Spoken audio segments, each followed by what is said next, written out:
Steeler Fury.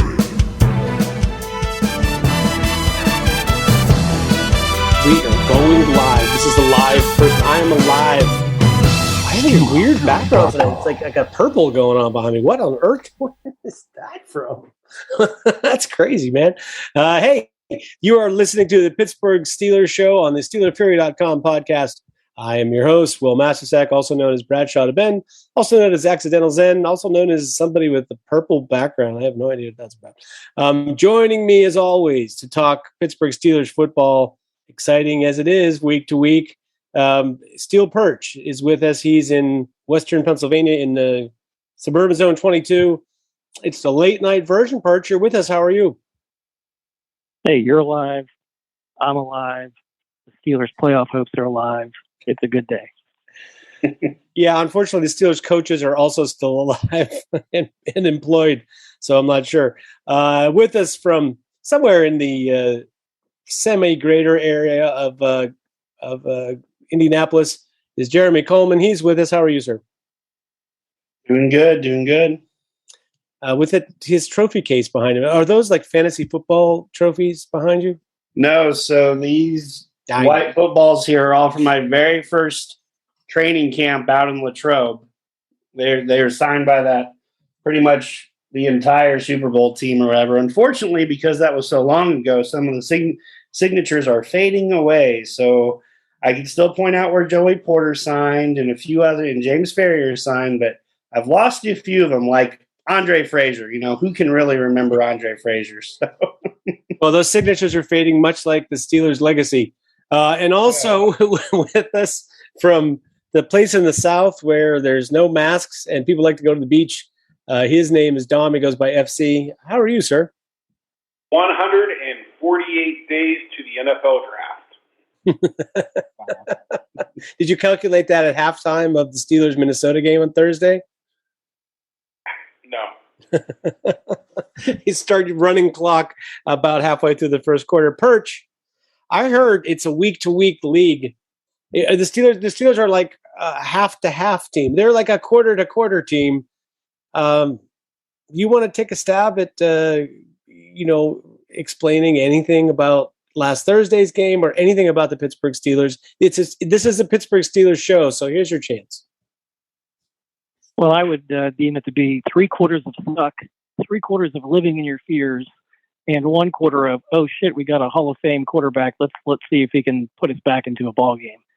And that's pretty much what we see. I mean, just Kohlman still fancies himself as some great defensive mind and looks at his defense like they're still, the Steel Curtain Steelers or 2008 Steelers or whatever. And they go into these games so conservative. Does Ben throw a pass beyond the line of scrimmage and before the 2-minute warning of the first half? Like in any of these games by design, everything is a jet sweep, a run up the middle, or a screen pass. And all of a sudden, we generally find ourselves way down because our defense is completely decimated and nowhere near as good as they think they are. And the schematics and game planning is nowhere near as good as Tomlin fancies itself to be.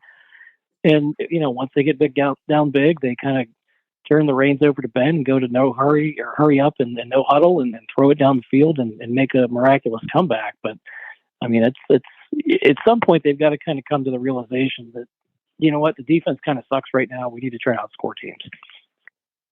I mean, Jeremy, you saw Ben come to the sideline and said, that's it. That's it. We're basically like, that's it. Or I forget exactly what he said.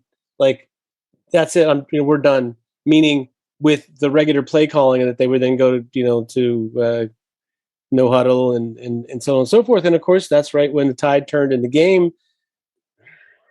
It's just like, why wait? Like, how long will they wait to figure out what they have to lose? Like, it seems like they don't have anything to lose, really. Yeah, I don't know. The definition of insanity is to try the same thing and expect different results week in, week out. And that's exactly what we see until, like you said, Big Ben said, screw that. I'm not going out looking like an average Joe. Goes out and lights up the Vikings the whole second half. Well, not the whole second half, but a majority of the second half. It's just frustrating. I keep waking up now hoping that, the Steelers are going to pull like a Shad and Khan move and just get rid of a coach, on a random Thursday morning like they did Urban Meyer this morning. Bye, Matt Canada. Go back to college. Hey, the Urban Meyer, I heard, FC, I heard that Urban Meyer left practice yesterday pissed off and didn't give anybody instructions for what they were supposed to do to prepare for the game after he left, and didn't say anything to anybody, just bailed. And that's why they fired him yesterday. But, among all the other many reasons, but would what kind of a universe would it require for the Steelers to make that kind of a coaching move in season? We're never going to live long enough to see that, are we? No, not as long as the Rooney's on the team.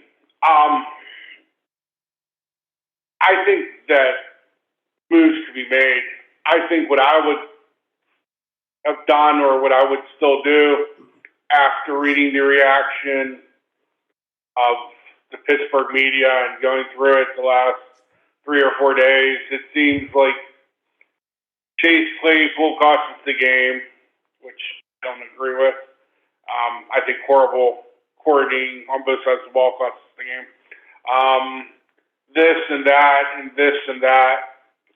I think that I would have shut the team down to the media. I mean, I can't control social media, but the media wouldn't have access, and I would pay the fine if I was the Rennies. And I would, if I was Kohlman, I'd tell every single player there won't be a single celebration on the field. You get a turnover, there ain't going to be a team photo. You get a touchdown, there ain't going to be a team dance. If you get a first down, there ain't going to be a point. If you do, I'm bringing your ass off the field, and you're not playing another down that game. The Steelers are undisciplined. The Steelers are poorly coached. The Steelers are a bunch of teenagers running around like they're huffing paint and fucking smoking dope on a Friday night. There's just no accountability. There's no control. There's no team. There's no we. The play from the Steelers have talent. I really, truly believe that. They have talent to have won 2 out of the last 3 games. I believe that. But outside distractions, poor coaching, poor decision-making, poor leadership, and that starts at the top, is the problem. I would love to see Rooney fire everyone. When I mean everyone, I mean literally everyone. Parking attendants at Latrobe, fire everyone.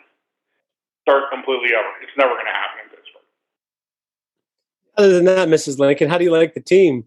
Fire everybody. Perch. Well, I'm going to give you the layup right here. It is for you. I'm teeing it up for you. What on earth was Devin Bush talking about in his meeting with the media this week? It's like he managed to take a week where Chase Claypool was under fire and the coaches and the team and Ben, and he turned it into the Devin Bush like WTF press conference. Can you explain this? I mean, to me, it's almost worse than his horrendous plays. No accountability. If he wanted to win some fans back, you go into that presser and say, listen, I know my level of play is not up to where I need it to be. I hold myself to a higher standard. I understand I'm coming back from a major injury, and maybe that's part of it, but I'm going to keep working, and I'm going to get better.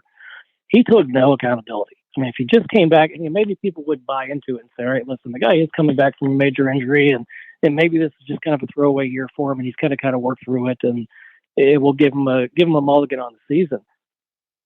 No accountability whatsoever, and it's just exactly what we see with Chase Claypool and so many other issues that the Kohlman coach teams have had, where nobody's got any fear of going into the locker room after they say something dickheadedly stupid like that and getting the coach jumping down their throats. It's like Cam Hayward seems to be the only veteran leader on the team that, may go up to one of these guys and threaten to wring their neck for being so selfish and so stupid.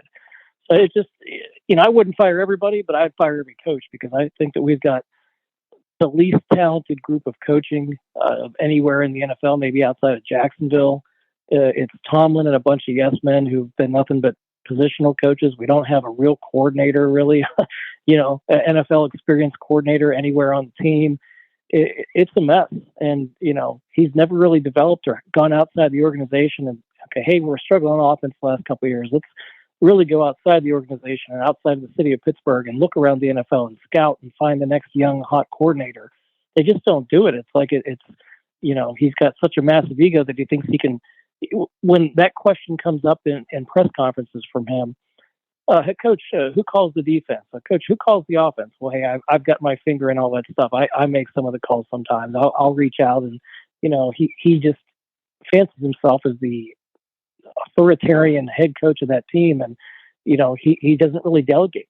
It's almost like he's afraid to. Yeah. I mean, the whole sort of incestuous nature of the front office too is, I don't know. I mean, I have high hopes for Brandon Hunt. I have high hopes for the younger Rooney. They feel like the future might be okay. It's just getting from the bridge from here to there that might be more of an issue. Let's go back specifically about the game, Jeremy. You mentioned that Ben was they cranked it up for most of the second half, but not all of it. One thing I'd like to point out is they were down 29 points in this game. In fact, down 29, I think, with 5 minutes left in the third quarter or something like that, and had. For the first time in NFL history, no NFL team has ever come back from 29. In fact, it was the first time that a team had possession in a game they were down 29 where they had a chance to tie the score on that possession. Nobody's ever come that close. But lost in all of that maybe was when they cut the game to 2 scores. The Steelers brain trust somehow saw fit to have 3 runs in a row and not make a first down. So my question is sort of about this mindset, the mindset of we have to get the run game going in order to be able to win. Tomlin reinforced that idea in his press conference this week that, what do we have to do to win? Do we have to do more no huddle and do more of what we did late in games? Well, he said, what we really have to do is stay ahead of the chains, which in Tomlin speak is code for they need to make sure they run the ball well enough, in the game, early in the game to be able to not get into long third downs. They're playing for third and short. Not just a question of is it better for the long run, but does that kind of a strategy even make sense for anybody in the NFL? Is it a good strategy to try to get to third and short? That strategy is a great strategy when you don't have a Hall of Fame quarterback going into his 19th season. That'd be a great strategy, for Zach Wilson, who clearly, is not ready to play big time NFL football this year, or some of these other rookie quarterbacks who haven't played this well. But when you've got a stallion in the room like Big Ben Roethlisberger, who has been able to throw it all over the field from day one since he stepped on an NFL football field, that thinking is archaic. If the Steelers want to take a run at the playoff, they have to get aggressive, but that's just not in this team's bones unless Ben goes over to the sideline and tells them, screw it, I'm just call my own plays, because clearly Matt Canada got back on the headset for 3 straight run plays. So, yeah, I mean, just feel like the head coach. That's he says, like Perch says that have my fingers in play calling. Well, yeah, we can see it when you're taking away this. You got this quarterback who's hot, and you got a team that's on the ropes, can't stop your offense at all throwing the football, and then you're going to come bring them down to earth with a couple of running plays.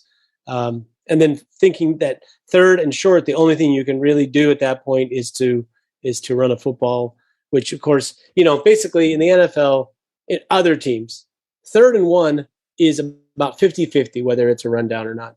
2nd and long is almost always a passing down. 2nd and 1, especially near midfield, is always a passing down in the NFL for every team except for the Steelers.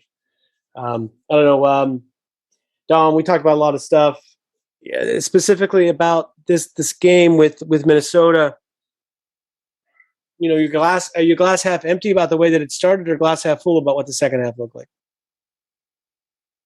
I'm glass empty. They lost, and they should have won, and they lost in the same way they have lost majority of the games this year. I mean, there's been games where they've just been throttled. That's true, the Bengals, where they weren't going to win. But there's 3 definite wins that they have given away with poor coaching, strategy, and philosophy, football philosophy.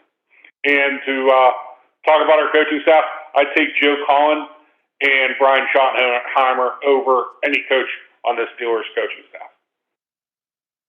They're 2 guys from Jacksonville. They're expected to be let go. Yeah, I mean, I wish you could take them immediately. FC follow-up question. Your glass half empty because they lost. When you look at the schedule of the 4 games that they have remaining, let's just put it this way. What are the chances that they get to 9-7-1? 50-50. If they want to win these 4 games, and they're going to win it by any means necessary, and that means scrapping what they think is right and just going for wins, which is basically go to a Ben-centric offense, passing the ball until you get at least a 2-score lead, and then trying to incorporate the run. I think they could win every game that's left on their schedule. Tennessee, Baltimore, Cleveland. Yeah, Kansas City. I think that they have the ability to win every game. Will they not? At this point, it's horrible to say. We're still alive for the playoffs. We ain't going to win a Super Bowl. It's best that we lose out and attempt to get as good a draft as possible. And that's horrible to say on a podcast and rah, rah, rah. But I have lost complete faith in the leadership of this team. That's, Mike Tomlin, the entire coaching staff. There has to be radical changes made. I know that I sound like such a negative Nancy here, but the Steelers are getting beat. But it's not like teams are doing something complicated to us on defense. They're playing, man cover 2. Ben really can't run. It's nothing against Ben. He's 50. He's given his, body and soul to this team. He's not really mobile, so teams aren't worried about Ben running. So, they're attacking the run, and we don't have anybody that can really beat coverage over the top. When we do beat coverage over the top, no matter what, we're running the inside fucking zone, into the teeth of an 8 and 9 man defense. It's just never going to work. Now, if you come out and you attack with the passing game, teams won't stay in that, man cover 2. They'll be forced to get his zone. If Chase Claypool doesn't want to be a fucking idiot, and he wants to make plays, he's a devastating talent. Deontay Johnson's a talent. You can get, Pat Fairmouth between those 2 safeties. If they're worried about getting beat over the top. The thing that scares defenses most is vertical passing plays. They're not worried about Najee Harris in 7 yards.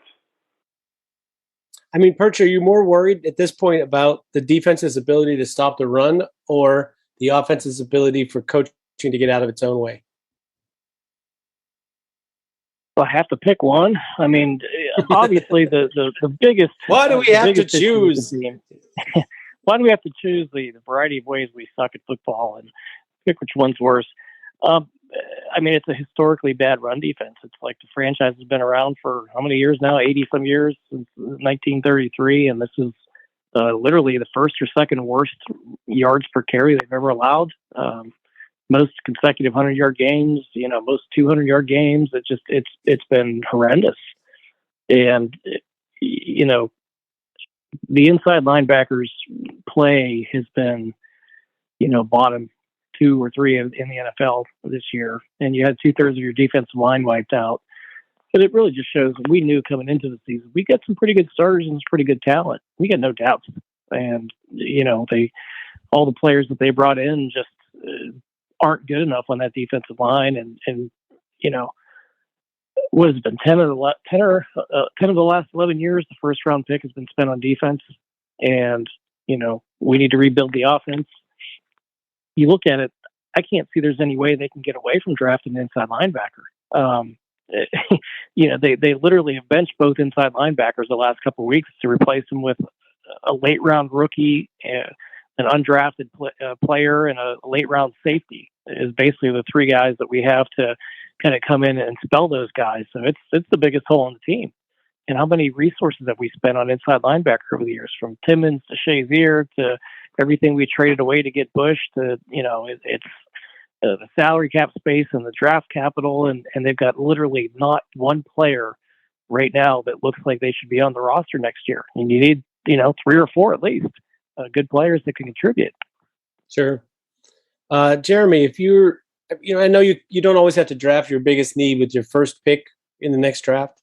But let's say you have players that are all pretty equal in terms of on your board. Linebacker, center, left tackle, defensive line, safety. Which one of those prospects are you picking first?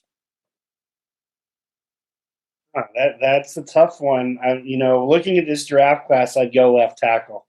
If a guy like Charles Cross is sitting there from Mississippi State, I'm a big fan of him. He's a great athlete. He's got tenacity. He can go. He can move laterally. He can get after you in the run game. He's like the total package of what you want as a left tackle.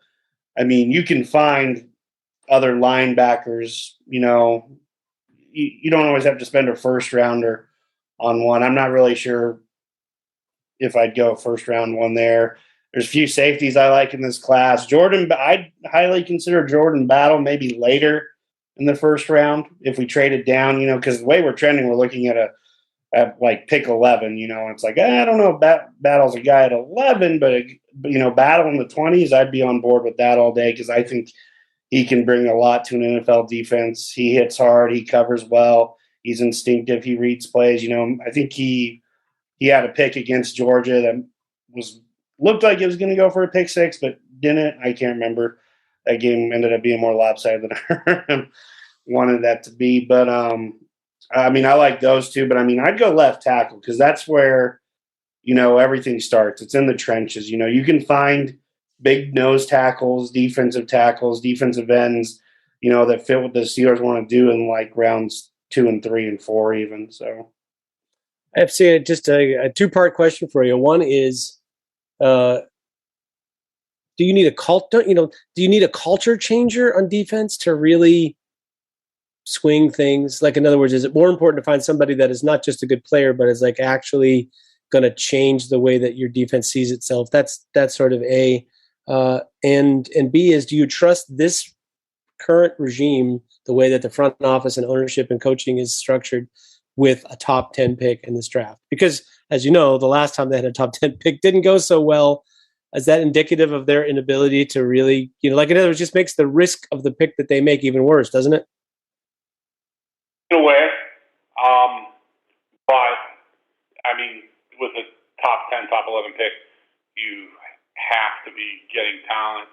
The first thing you're going to have to do is you're going to have to define some things. Are you going to continue to be a 3-4 defense? Is that if you're going to continue to be a 3-4 defense, or are you going to go back to a more traditional 2-gap 3-4 defense like every successful 3-4 defense that's currently running in the NFL does, outside of Baltimore? But that's right, Baltimore is not very successful defensively anymore. Do I trust them? No, not to necessarily pick the player. To develop the player, I do. I don't trust Mike Kohlman to make the pick. Absolutely not. Devin Bush, Edmonds being his guys, pounded the table for him, and I'd say they're both utter garbage. So no, I trust Kevin Colbert a little bit more. I think that the Steelers have to use resources a little bit better, considering we have the smallest scouting staff in the NFL. We now have less people employed than the Cincinnati Bengals, which people laughed and joked about the Bengals scouting staff whenever you go into college, pro, and when you take on all scouting, we now employ the fewest number of scouts, which is a joke.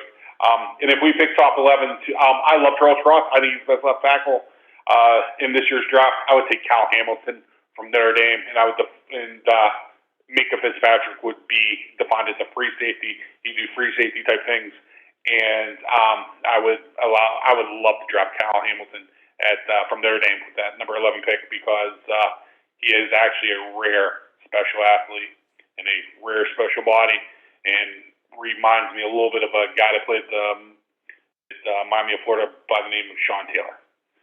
I think that he was going to be the probably best safety ever for his untimely death. Yeah, that's high praise, although I know Perch thinks he's a top 5 pick. I'm not sure the Steelers are going to make it to the top 5, Perch. Okay, if he's a top 5 pick, then yeah, safeties usually don't go top 5. Yeah, that part's true, especially by the time they... If we're talking draft, you might be looking BPA meets need with Devin Lloyd. They badly need an inside linebacker, and he's got to do it all. From Penn State. Who's that? I'd rather take Curtis Jacobs from Penn State right in your backyard, Perch. Wow. I think he's going to be the best 3-4 inside linebacker in this draft, and you couldn't give me the kid from Utah. There you go. A little heads up. Wow, we got some dissent. I kind of like Devin Lloyd. I'm not sure I like him. I think I like him more as a cover guy than I like him as a sort of a downhill player. But who knows? I have other. Curtis Jacobs from Penn State are such studs that are underappreciated. I'm not saying by you, Perch. They're going to be watch. If they both come out for the draft, I guarantee you they're both top 100 picks. No, that's this is some good info, solid info you're getting here on the podcast. As always, when the season is officially over, we're going to be we'll just talk draft the whole time. Perch. Well, let me throw one more out there before we end the draft thing. All right. I go back and forth on this one, but Jordan Davis, I know we talked about him before. I just have a hard time taking a nose tackle with a first-round pick, especially if, say, we're picking 15, 16, 17, 18, somewhere around there. But, boy, you talk about a tone setter and a little bit of a culture changer. That's going to cure a lot of, that's going to be Devin Bush's best friend, that's for sure, to keep some blocks off of him. But I just have a hard time taking a nose that high. I think you can probably get somebody that could do a similar job a round or two later. But your thoughts on that? I think there's. I agree with you completely. I'll defer to Dom. I love Jordan Davis. I also think that there are maybe 3 or 4 guys in this draft, unusually so. I feel like it's actually a really good draft for guys who would be able to play and have leverage to play as a nose tackle, but could also kick over a gap to rush a passer and nickel once in a while. I think that'd be a really great ad for them. You're right. That would help things a lot for the layer behind them. Dom, what were you going to say? I love Jordan Davis. I think he's underutilized, but I think Perch hit the nail on the head with everything that he said. He is a difference maker. If you do pass on him, you might pass on the next Nada, because I believe there's a lot more to his pass rush game than he's got to show. It's just that Georgia goes to basically what they call their phantom package, where they have 4 just 275-pound pass rushing demons that have had success. So Jordan Davis came off the field, so he didn't have the opportunities to necessarily rush the passer. I think he might be a better pass rusher in the NFL than he was in college, kind of like Nada was at Oregon. Yeah, well, they're an embarrassment of riches for Georgia, that's for sure. Jeremy, I'll throw one name at you for a linebacker. You ready? His name is Troy Anderson. Do you know anything about this player? Montana State. Say that again. I didn't hear it. Troy Anderson from Montana State. Can't say I've looked at too many players from Montana State yet. Well, let me just tell you, he's special. He was a All-American running back, and then he was All-Conference in the Big Sky quarterback, and then he moved to linebacker and was All-American linebacker. And he'll be the centerpiece of your special teams unit, but he's sort of like a 6'4" guy that would be a perfect number 2 linebacker for somebody late in the draft, like a team like the Steelers who need inside linebackers like mad. So anyway, there you go. I gave you a bonus pick before the board draft. Yeah. That never happens. Jeremy, start us off talking about this matchup with Tennessee. No Derrick Henry, but they still are pretty much desire to run the football, and they're running it against a team that is bottom 5 at the minimum in stopping the run. How does this shape up for the Steelers when they're on defense, and what Tennessee is going to do right now? Load the box, because Tennessee doesn't pass the ball well. I mean, A.J. Brown's in it. I think A.J. Brown is still on IR, so, no A.J. Brown this week. Julio Jones just isn't himself. He's still banged up. He's not really separating from anyone. I know Nick Westbrook like the palm of my hand, a former Hoosier, my own backyard. I was a recruiting intern when he came to Indiana, so I know him pretty well. But, I mean, none of those guys scare me, really. So I'd be loading the box. I'd be daring Tannehill to pass, because just this year I don't know what it is. There's something that looks off when it comes to Tannehill passing the ball. Like, there's no for sure target. Like last year, he had Jonnu Smith was his nice little safety valve. He's in New England now. That just no one on their offense really scares me unless his name's Derrick Henry, and Derrick Henry's not going to be playing this week. So I'd be loading the box, especially given our trouble against the run, making sure we're hitting gaps the way we should, and then forcing them to make plays in the passing game. Because we actually have some decent secondary players, but because we've been giving up the run so bad, we've been having to commit extra people to the run. So there's more one-on-one matchups, and people are just getting beat. They're just getting beat. Yeah, they're giving a big pass play late in, except for Cincinnati because the game was already so behind. They were so behind, but Chicago, I think even Green Bay, definitely the Chargers, positively Minnesota, Baltimore, all of these games they gave up a late pass play. The Perch in this matchup, I mean, Tannehill, something a little bit off about his passing. Could it be that, when you have Derrick Henry and you play action fake to him, that no matter what happens when you turn around, you know that like everybody's going to be wide open, right? Isn't that what they're missing? Yeah, I mean, there's a reason Tannehill washed out in Miami, right? I mean, he was not a great quarterback until he had the most dominant run game in the NFL and the best running back, we've seen in the NFL in the last dozen years. You take that away, and I mean, you're worried about Foreman, and I mean, who they run, McNichols. I mean, they don't have a lot of good backs, and they got 4 interceptions against Jacksonville last week and only put up 2 touchdowns. I mean, it was not a super impressive performance against probably the worst team in the league.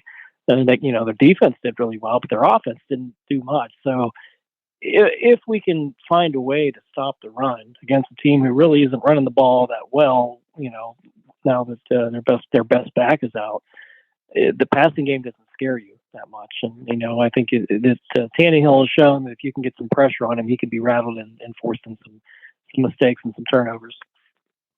I mean, FC, imagine that the Steelers aren't going to do anything different on offense in this game. Will Tennessee be able to put up enough points against the Steelers defense in order to put things out of reach by the time the Steelers get it going? They have the ability to. If the Steelers run a slow, methodical, retarded offense, sure. Heading into there's just basic, simple things the Steelers have to do. Just do your job defensively. Be gap responsible. Being gap responsible means keep your rush lanes rushing the passer because, like it or not, Tannehill's probably would be judged true athleticism. Probably in the top 5 athletes at quarterback position. Still, let's not forget the guy lost his quarterback job not only for the Miami Dolphins, but also at Texas A&M in college, and moved out to wide receiver and was a hell of a wide receiver. Very talented. So you're going to have to keep your rush lanes and tackle and proper pursuit angles, and that's how you win defensively. Offensively, it's just beat your head out against the wall until you decide to use your weapons. A follow-up, FC, the trench play, we used to talk a little bit more about that on the show, especially when the Steelers had really dominating offensive and defensive lines. Not quite as the case anymore. What's the Tennessee offensive line look like these days? Where do they currently stand in terms of their effectiveness? Older. Taylor Lewan is laterally not good anymore. He can be beat to the edge. He'll overset to the edge. Their offensive guard, I want to say Hopkins, but that's off by a lot. Left guard that they picked up from free agency is a struggle. They're undersized at center. They're built for a 250-pound back to break tackles, beyond. They're not a very good offensive line. They even without, stepping to it, even, without Lou. I mean, the Steelers have enough, especially if Isaiah Bugs is healthy enough to play, to gap and, at least allow the linebackers to flow to the ball to make plays. And the problem that the Steelers are having are the Mondos and the Wormleys just don't have the sand in the pants to get it done. They can't hold their own lanes. Yeah. Perch, I mean, they're getting a couple of bodies back, I guess I'll say, on defense.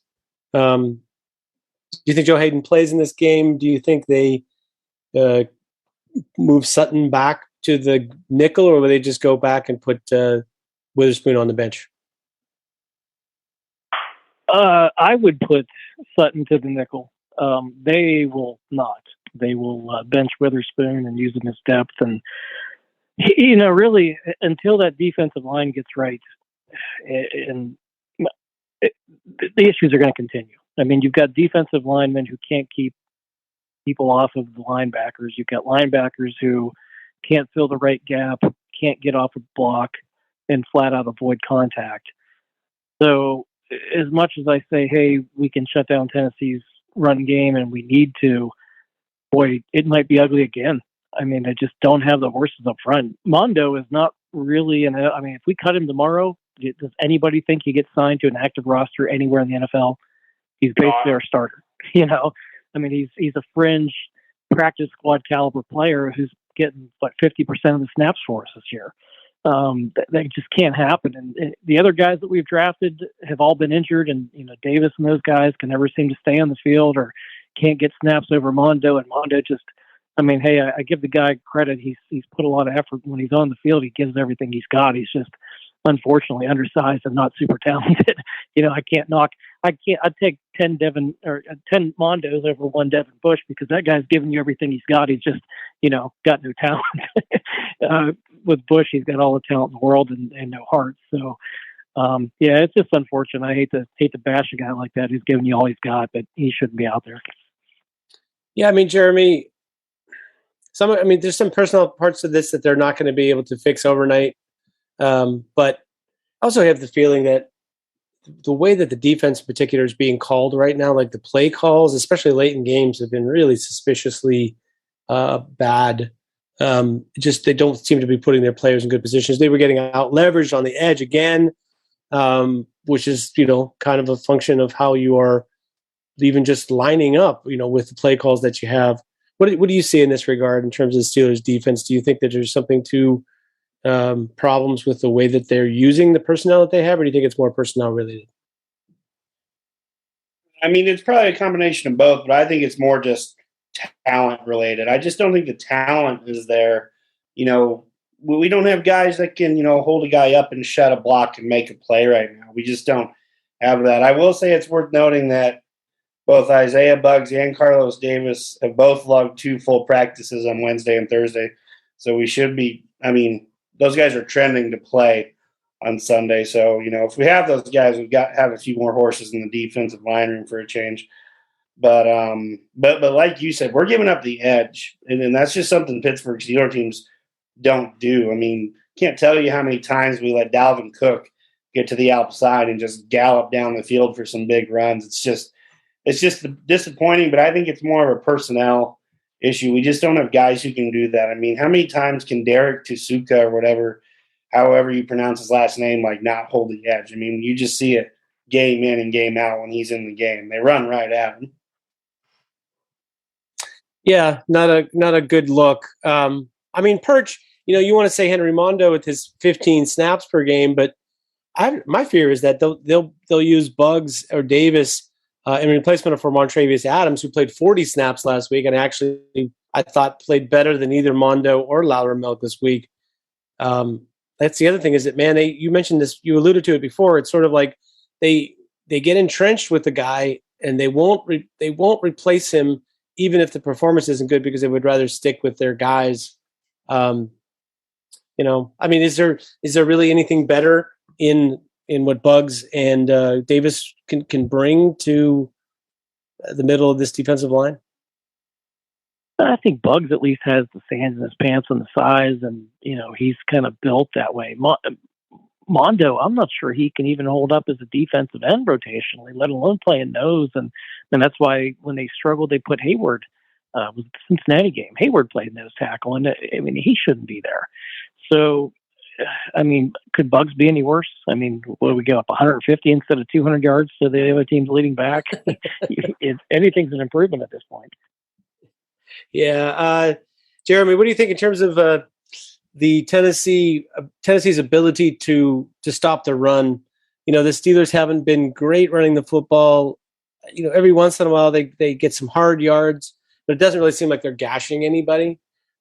yet determined to do it a lot. So I'm thinking that maybe there's a key to the game is if you could find an opponent where the Steelers are able to gash them with the run, seeing as how that's what they're desperate to try to do in the beginning of games, they might have a better chance. How do you see Tennessee's ability to deal with that?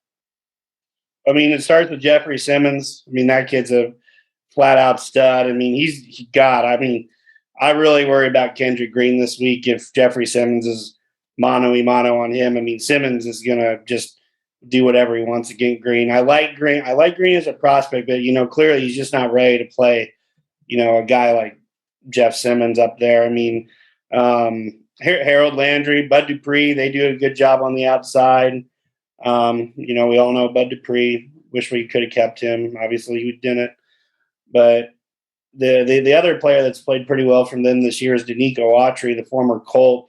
They're allowing him to get up the field. He does a decent job against the run, but he provides a nice little juice kind of as a pass rusher for them. They are missing some backups. Laurel Murchison, who was kind of a Steeler Fury Board favorite at one time, and Tier Tart.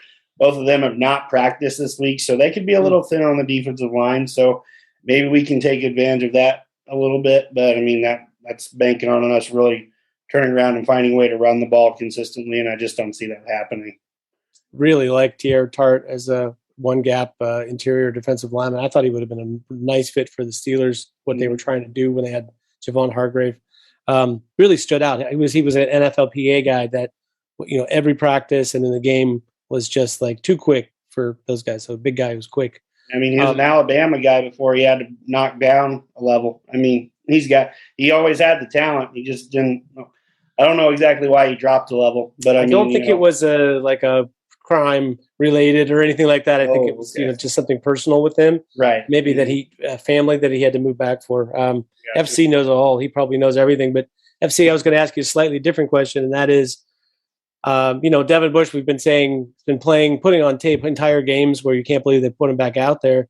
John LeGlue had one bad play and they benched him and then put him back in the game. How do you, is that just tough love or just like, hey, you can't afford to make any mistakes because you're who you are? How do you see that John LeGlue first start? How did you make out with that? It was good. It wasn't great. I mean, he wasn't going to be mistaken for Alan Finnick or John Hanna out there, but, I thought that he was, better than what we've been putting out there. I won't be surprised if there's some offensive line shuffling that goes on this week, because I could definitely see some nastiness with Mr. Kendrick Green and Simmons. They both stretch the rule book, it seems. I definitely know that Simmons does, and Kendrick Green seems to be that type of player too.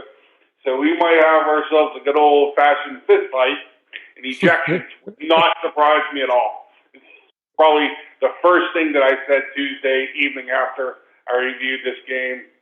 I was like, yeah, there's going to be something that goes on here. But I thought LeGlue was fine. I mean, he wasn't horrible. You didn't get to hear, the A-gap blitzing that went on. The Steelers were just outnumbered and ill-prepared for. Yeah, same as against the week before against the Chargers, right? That's how they lost the Chargers game, basically. Sure. Follow-up FC, and that is, the two rookie offensive linemen. We've seen them now for 12 weeks. I kind of feel like, yes, they haven't. There have been times this year where they've really not been good. But I also see a lot of stuff that they do well, and I get the sense that they have a chance to be better next year to the point where they might actually be quality players. I'm wondering if you, after seeing 12 weeks and assuming that they're going to make a jump in their off season at least a little bit, do you think we're barking up the wrong tree with these two and that they won't be starting next year, or do you see the arrow pointing up with them? I expect both of them will be starting next year. And I think the Steelers have varying holes in their positions other than the offensive line that really need to be addressed inside linebacker, safety, cornerback. There's a lot of questions to be answered. Nose tackle. Other than, would I love to get Charles Cross if he's in there? Boom, I'll take him. Would I take Lindbaum from Iowa in the second round? Boom, sign me up, because I can move players around. Green can maybe move the guard. Maybe Green will be my sixth offensive lineman. And he'll be a great swing guy. A great guy to have.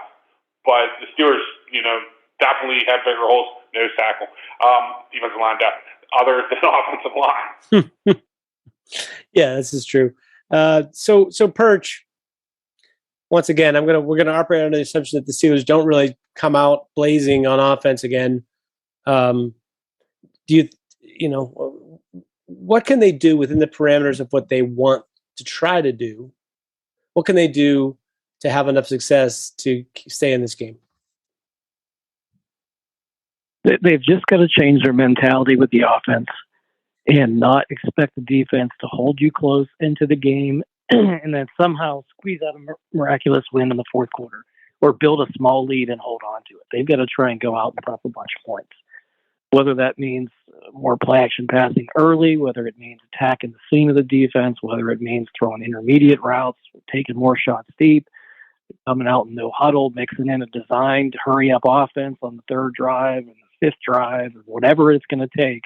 Mixing up the scripted plays. And Kohlman even kind of admitted in the press conference this week that, we're not always trying to score in that first drive. We're just going to go out and feel out the other team and see how they're going to react to our formations and our play calls, so we can use that to our advantage later in the game, is pretty much what he admitted. And I thought that was pretty enlightening, and something we all thought, that they were just kind of setting things up for later in the game and figuring that out. They need to come out and just attack. Say, listen, we got a chance to, win the division still. Realistically, if you look at Cleveland's decimated right now, Baltimore's decimated, Cincinnati's got a really tough schedule. All three of those teams have a tough schedule. Pittsburgh's already beat Cleveland and Baltimore. If they could just win this game and then hold serve against those two teams the last couple of weeks, a good chance 9-7-1 division champ. So to me, I'd be playing this as a home game, like it's a playoff game, like it's a Super Bowl, and give everything you got. Be as aggressive as you can on offense, and defense, just try and patch together the best you can.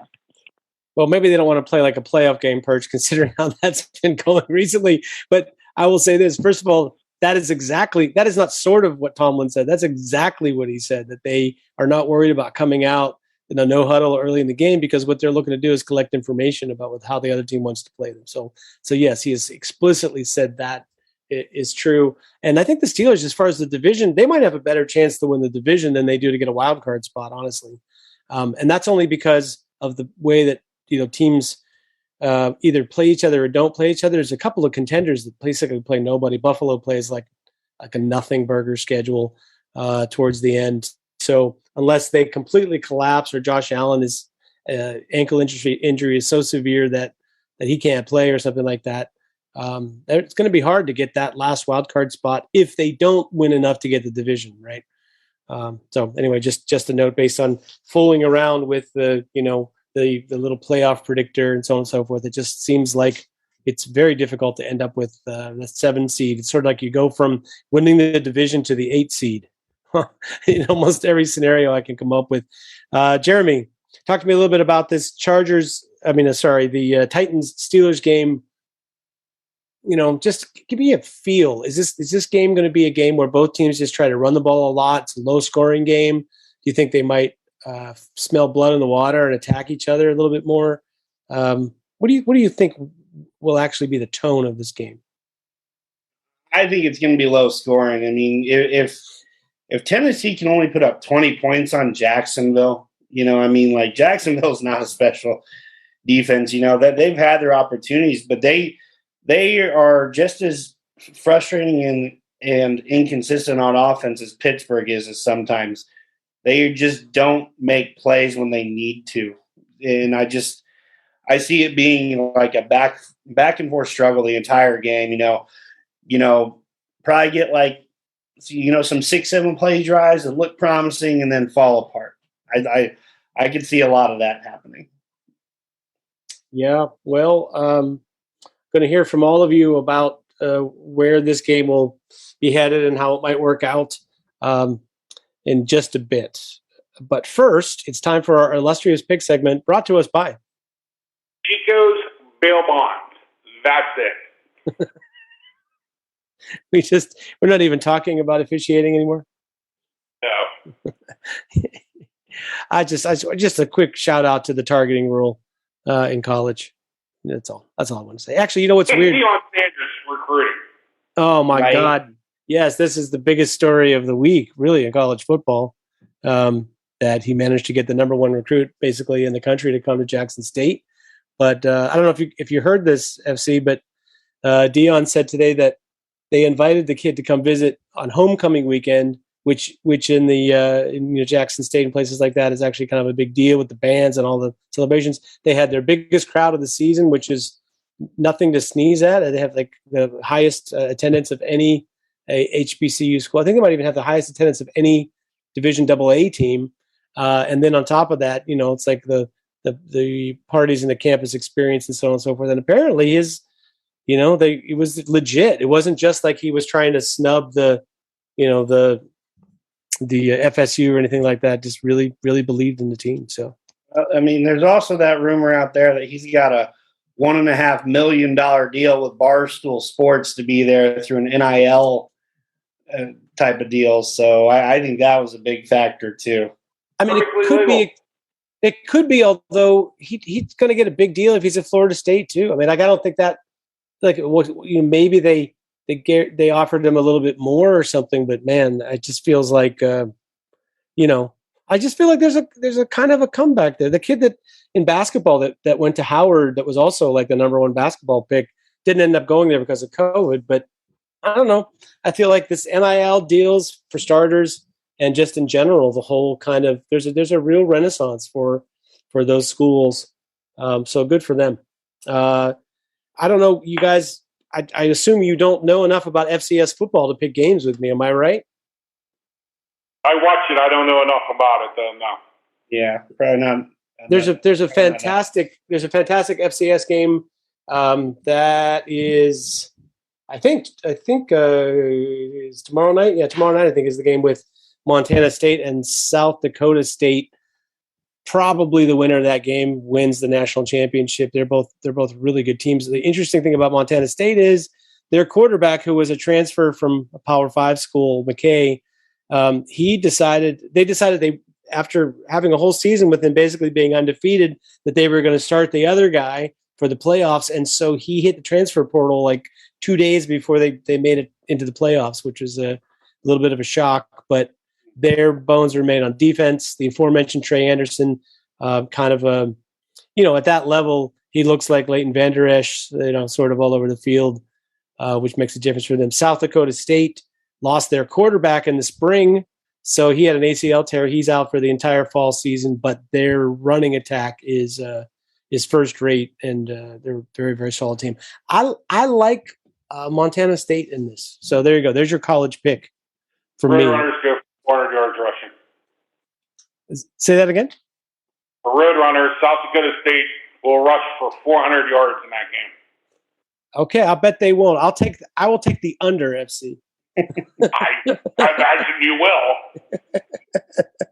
Yeah, exactly. How about who's Liberty playing in their bowl game? I'll give that to you, Perch. No, don't. I let me just throw in. I love the state of Montana, so even though I know nothing about their football team, go Montana State. Yeah, there you go. Well, the other matchup, Jeremy, is James Madison against East Tennessee, I think. Yes, yep. You know anything about these teams? Yeah, James Madison's actually very good offensively, and I think that they have the ability to be either. I think that James Madison's going to win this week, and then I think that they're going to play South Dakota State, and I think that's going to be a real war, but I won't be surprised if James Madison wins. Yeah, no, I think James Madison wins easily in this game. That semifinal. I mean, the other team basically has a quarterback who has less velocity throwing the football than I do. And they've managed to make it work because they're just, they're scrappy. But yeah, I think you can only go so far with scrappy against better teams. And James Madison moving to Division I next year, as are a lot of the top seeds from the FCS are moving up. Sam Houston's moving up too. So anyway, yeah, there you go. There's your FCS corner. The host of this show finally gets his day. We talked both FCS semifinals. Amazing. How about a couple of NFL games, Perch? I think you'll like that better. I'm going to ask you a weird question. Raiders Browns, does the game happen as scheduled on Saturday at 4:30 p.m.? That's better than who's going to win. This is averaged by COVID, in case you're wondering why I'm asking this question. Lock of the week, kids.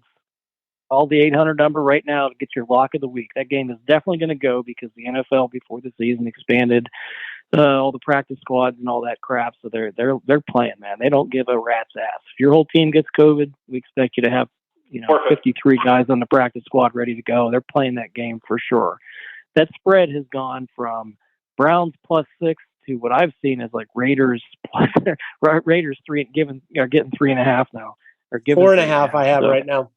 4.5, yeah. So it's been 9 or 10 points. I was listening to something on the radio today from one of the sports books, and they said that they've never seen a game swing over a touchdown in the matter of 2 days or 3 days before. So, yeah, Cleveland's completely decimated in that game. The Raiders, they haven't played too well since really a week or two after Gruden got bounced out of there. And if they can't win that one, then he's just hanging up. So I think the Raiders win and cover, and they should win that game by 2 scores.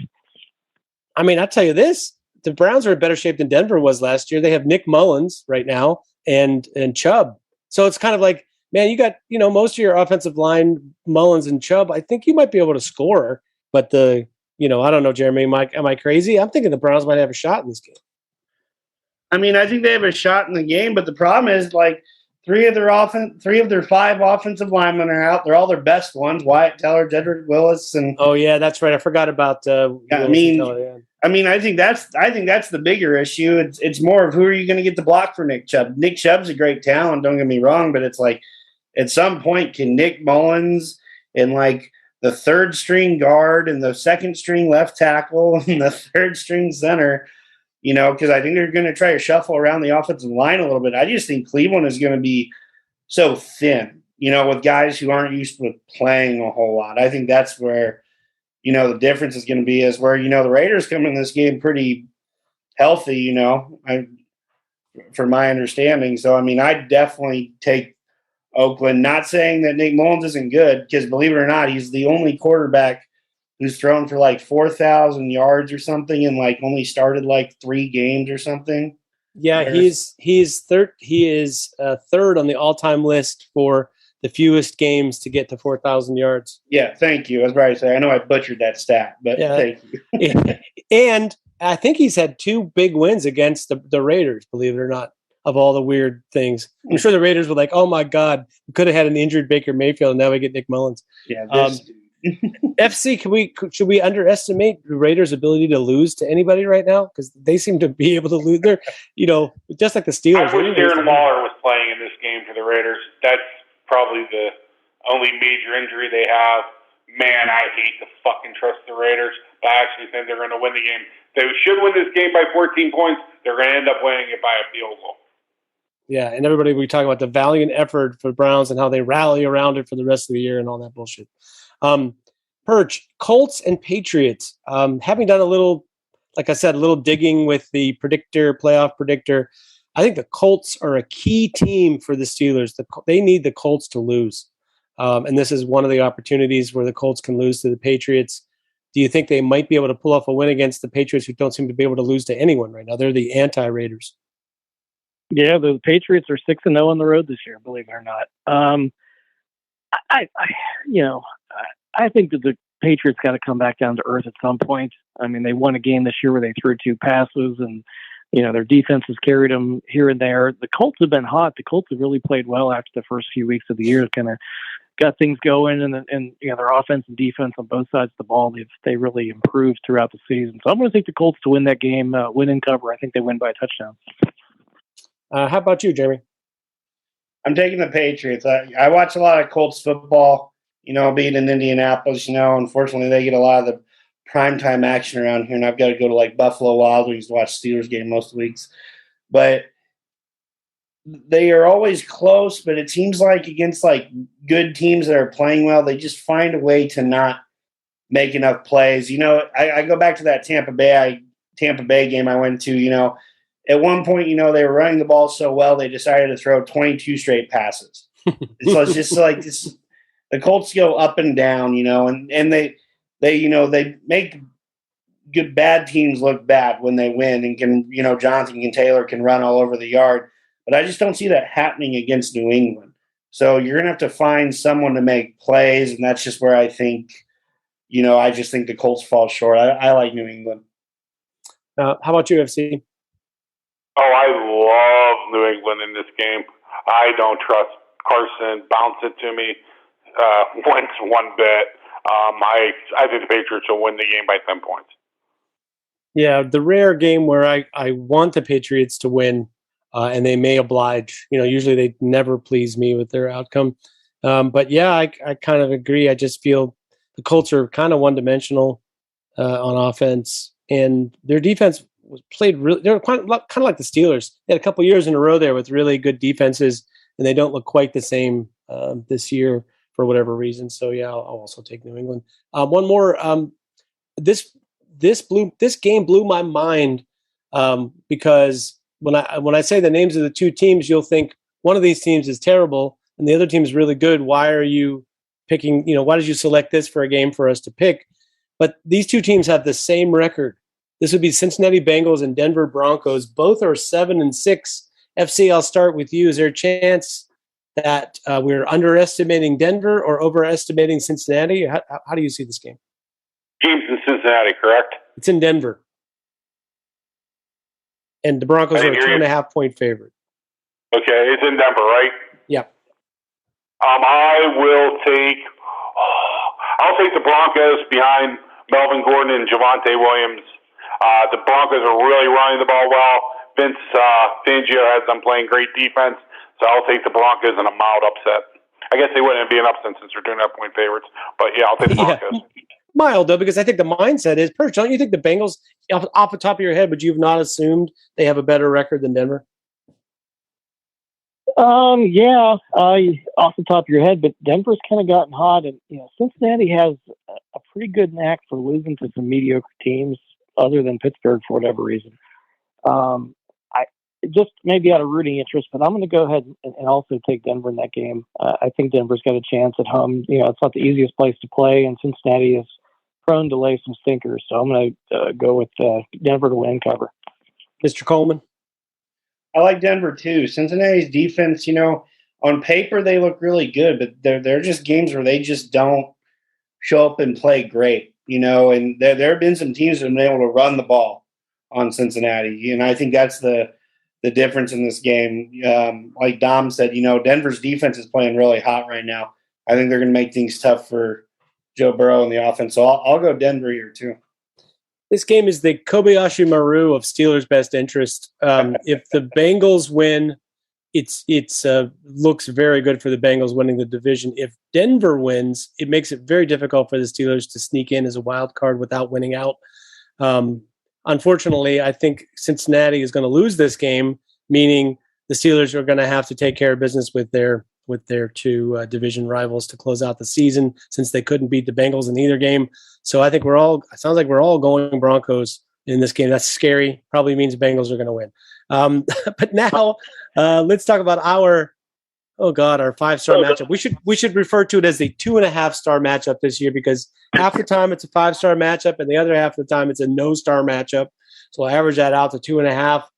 I'm going to start with you, Jeremy. Tell me what you think is going to happen in this Steelers-Titans matchup. Pretty much season on the line for the Steelers. I think it's going to go like a lot of games have gone this year. We're going to try to follow script, see how Tennessee's going to play us on the first drive, and then we're going to try to develop a script, and then Ben's going to say, screw that, I actually want to win this ball game.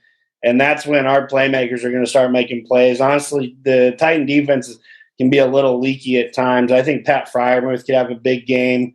Tennessee's down to their 3rd and 4th inside linebackers.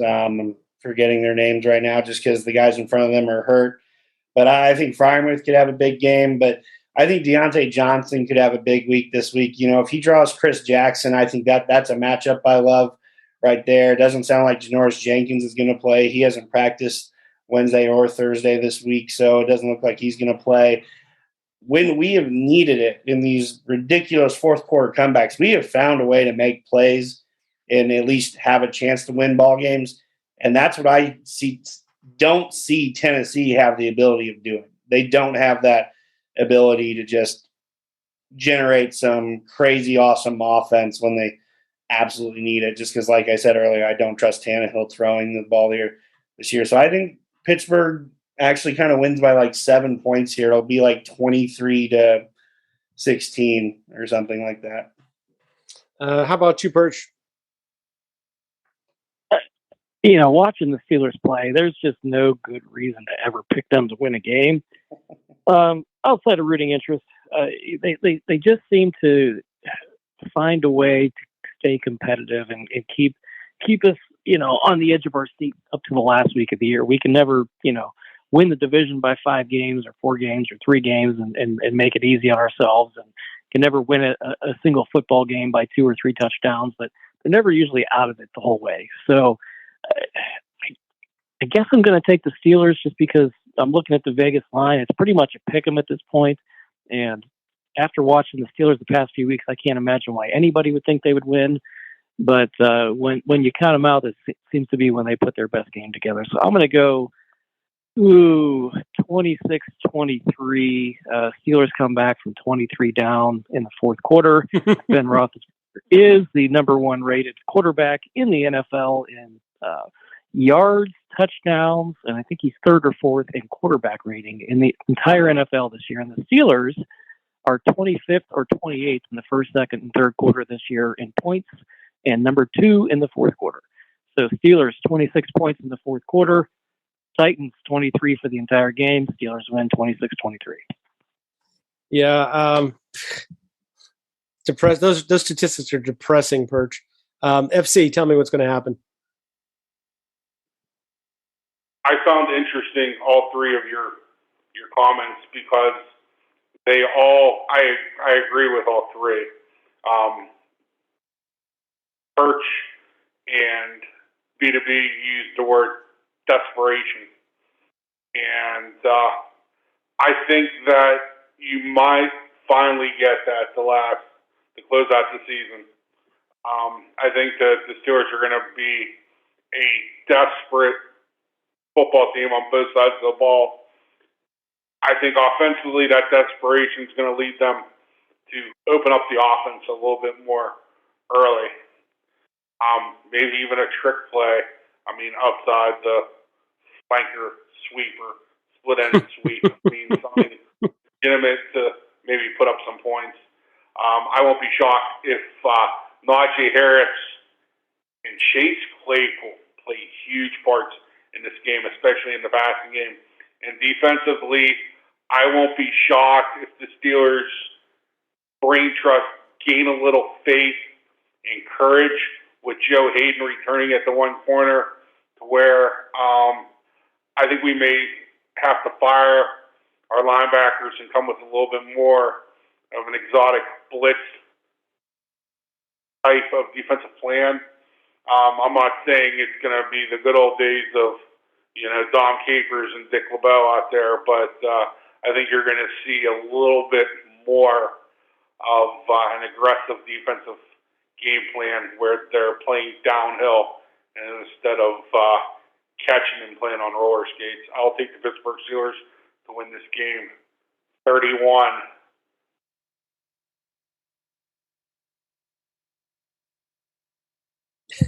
Just 31?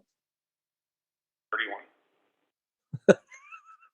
You're not going to give a Tennessee score? 31-23.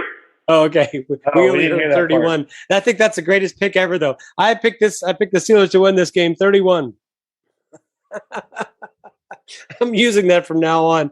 You guys remember last year's game, the Titans and Steelers? It was the one example off the top of my head I can think of where the Steelers played against type. they came out in the beginning of the game and they threw it all over the yard, and they put up 24 points in the first half.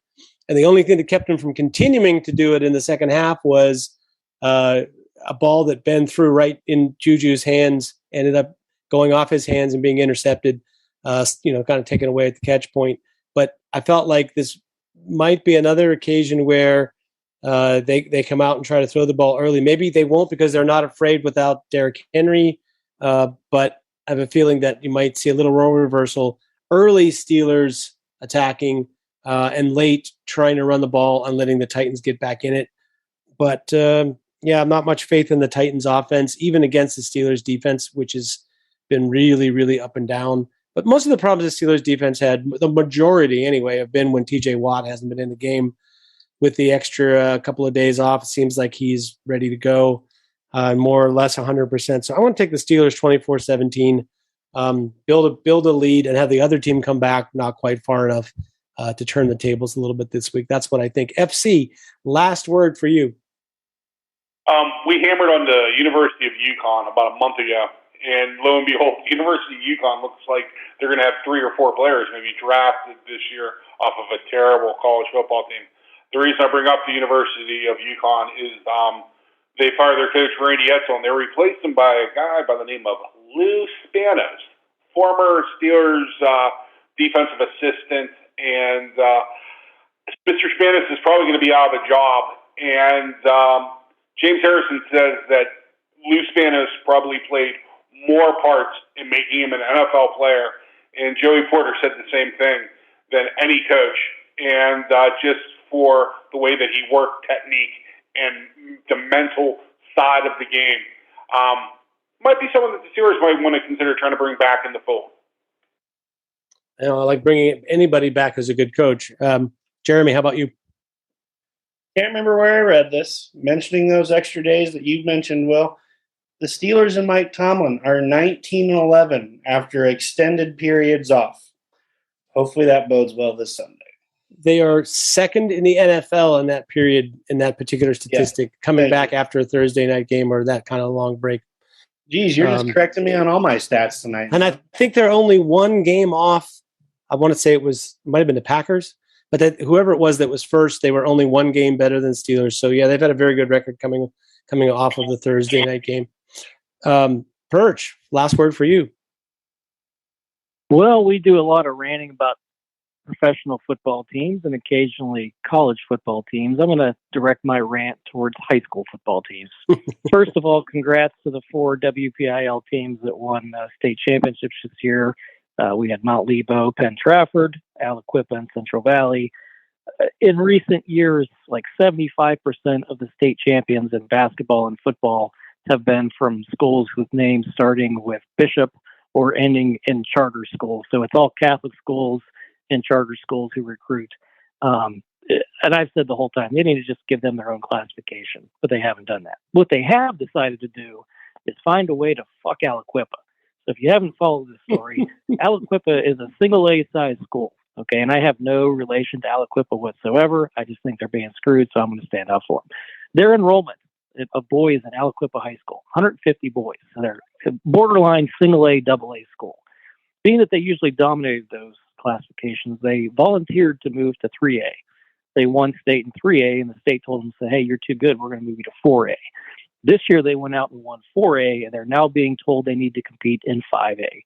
This is a school with 150 boys.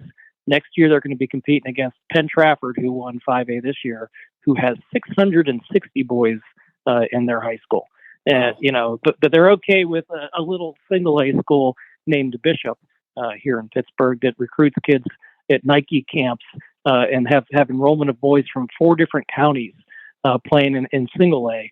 But poor little Aliquippa with their 150 athletes has to go play 5A next year. PIA has got his head up his ass, and it has for years. So I like to bash him any chance I get. 5 stars, sir. 5 stars. Super. Yeah. No, this is just the way these systems work. It just continues on the way up. The whole deal with the power conferences stopping, the expansion of the playoffs, and they fought this thing about the NIL tooth and nail, and now the coaches who make $1 gazillion are all over social media complaining about kids transferring and making a little money with the NIL deals. And it's like, man, you made $8 million as a coach. You're begrudging a kid a chance to make $100,000 or $10,000 even somewhere. Anyway, so yes, we can't fix everything that's wrong with the game. We can only try to fix what's wrong with the Steelers games while we're on the podcast, at least. And to that end, I want to thank you, gentlemen, Jeremy Kohlman, SteelPerch FC, for being with me, and also for everyone listening. Hey, hit the like button, hit a subscribe, send us a message, send us a ham for the holiday season. We like that. Also, some scotch, definitely good. If you need to send scotch, I'll give you a delivery address. And gentlemen, try to talk to you next week before another big Steelers victory. I am, on behalf of all of these yokels, Wil Masisak, also known as Accidental Zen, also known as Bradshaw Abano from time to time, saying, go get them, Steelers. Let's talk about a big victory. Let's start. Here we go. Steeler Fury.